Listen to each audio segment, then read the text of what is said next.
Hello दोस्तों, welcome to Z planet. मैं इस वक्त हूँ गुजरात, पाकिस्तान का खूबसूरत शहर। बचपन में बंटा बोतल तो सबने पी होगी। आज मैं गुजरात में हूँ, तो चलें आज एक्सपीरियंस करते हैं। इंडिया में इसको गोली सोडा कहा जाता है। रात का वक्त है इस वक्त और गुजरात की मशहूर दुकान, एक ही दुकान इस वक्त खुली है, तो चल के देखते हैं।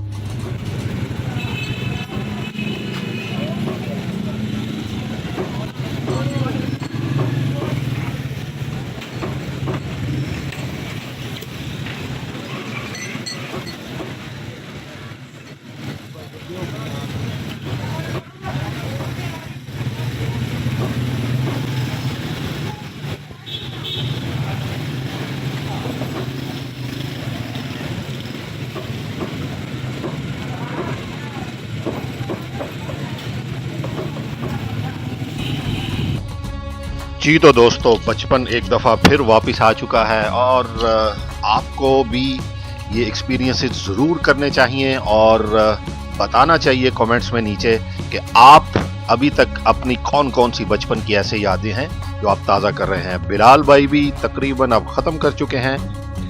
इसका सेम वही टेस्ट है दोस्तों जो कि बचपन में हम पिया करते थे। आज की वीडियो आपको कैसी लगी जरूर बताइएगा और चैनल को सब्सक्राइब जरूर कर लीजिएगा। बेल आइकॉन का बटन जरूर दबा दीजिएगा ताकि आपको हमारी नई आने वाली वीडियो के नोटिफिकेशंस हर वक्त मिलते रहें, बर वक्त मिलते रहें। सी यू, अल्लाह हाफिज।